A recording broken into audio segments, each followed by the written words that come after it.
केंद्रीय विद्यालय, जब आप ये नाम सुनते हैं तो आपके माइंड में ये बात क्लिक करते हैं कि भाई सस्ती पढ़ाई और बहुत अच्छी पढ़ाई। इस स्कूल में अगर हम अपने बच्चे को पढ़ाएंगे ना तो वो पक्का बहुत अच्छा बन के निकलेगा, यानी कि करियर उसका बहुत अच्छा होगा। लेकिन क्या आपको पता है कि सस्ती और अच्छी पढ़ाई के अलावा भी अगर आप केवीएस में अपने बच्चे का एडमिशन कराते हैं ना तो भी आपको बहुत सारे बेनिफिट्स मिलने वाले हैं। यानी कि पढ़ाई के अलावा भी केवीएस के बहुत सारे फायदे हैं। तो कौन कौन से वो फायदे हैं, चलिए आपको क्विकली बता देते हैं, ताकि अगर आप अपने बच्चे का कहीं पर एडमिशन कराने की सोच रहे हैं ना तो आप केवीएस को ही नंबर 1 प्रायोरिटी दे दें।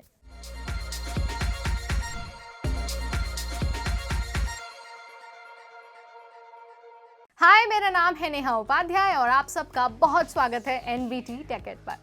यह खास वीडियो उन पेरेंट्स के लिए है जो अपने बच्चे का एडमिशन यानी कि दाखिला केंद्रीय विद्यालय में कराना चाहते हैं। देखिए, सस्ती और अच्छी पढ़ाई ये सबको मालूम है, लेकिन इसके अलावा जो फायदे हैं ना केवीएस के, उसकी जानकारी बहुत कम लोगों को है। तो सबसे पहले मैं आपको बता देती हूँ कि वो किस किस चीज के लिए बेस्ट है। देखिए, भारत में ना जो केंद्रीय विद्यालय है ना उनकी कुल संख्या है 1254।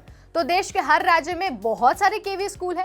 यानी कि अगर आपकी नौकरी ट्रांसफर वाली है ना, जिसमें मतलब आपको ट्रांसफर होते रहता है और आप अपनी काम की वजह से किसी दूसरी जगह पर शिफ्ट होते हैं, तो भी आपको अपने बच्चे की पढ़ाई की फिक्र करने की ना जरूरत नहीं है, क्योंकि केवी टू केवी ट्रांसफर मिल जाता है। यानी कि अगर आपका बच्चा दिल्ली में केंद्रीय विद्यालय में पढ़ता है तो अगर आपका ट्रांसफर बिहार में होता है ना तो भी आप बिहार के केंद्रीय विद्यालय में आसानी से एडमिशन ले पाएंगे। इसके अलावा जो दूसरा बेनिफिट है ना वो है सेंट्रलाइज्ड सिलेबस। देखिए, जितने भी देश भर के केंद्रीय विद्यालय है ना यानी कि 1254, उन सभी में एक जैसा सिलेबस होता है, जिससे पूरे देश में जो एजुकेशन की क्वालिटी है ना उसमें इक्वालिटी सुनिश्चित होती है। यह नेशनल स्तर की जो परीक्षाएं होती हैं उनकी तैयारी कर रहे स्टूडेंट्स के लिए बहुत ज़्यादा फायदेमंद है, क्योंकि जो केवीएस का करिकुलम है, जो सिलेबस है ना, वो इस मायने में प्रिपेयर किया गया है जिसकी मदद से आप ना नेशनल एंट्रेंस एग्जाम को क्रैक कर सकते हैं।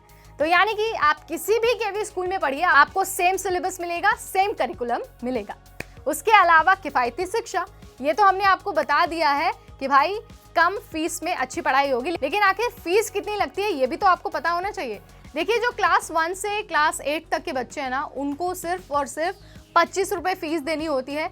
ट्यूशन फीस के साथ साथ जो दूसरी फीस होती है ना वो भी बहुत कम होती है। तो अगर आप चाहते हैं ना कि बहुत कम पैसे में आपके बच्चे को एक अच्छा एजुकेशन मिले तो भाई केवीएस इज द बेस्ट। इसके बाद हम बात कर लेते हैं बच्चे के ओवरऑल डेवलपमेंट के बारे में। देखिए, जो केंद्रीय विद्यालय है ना वो सिर्फ किताबी ज्ञान नहीं देता, बल्कि वो डिबेट्स भी कराता है, खेलकूद भी कराता है और बहुत सारी एक्स्ट्रा करिकुलर एक्टिविटीज कराता है, जिससे आप नेशनल लेवल के कॉम्पिटिशन्स की तैयारी कर सकते हैं और साथ ही वो जीत भी सकते हैं।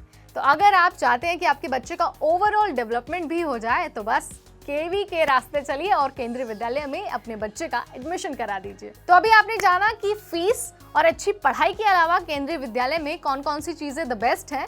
मुझे लगता है कि अब आप ये जानने के बाद ना खुद को रोक नहीं पाएंगे अपने बच्चे का केवी में एडमिशन कराने से। तो आज ही वेबसाइट पर जाइए और इसके बारे में और डिटेल पढ़िए ताकि आपको और जानकारी हो पाए। इस वीडियो में इतना ही। अगर आपको ऐसी जानकारी भरी वीडियोस और देखनी है तो आज ही सब्सक्राइब करिए हमारा channel. Till then, this is me Neha Upadhyay signing of.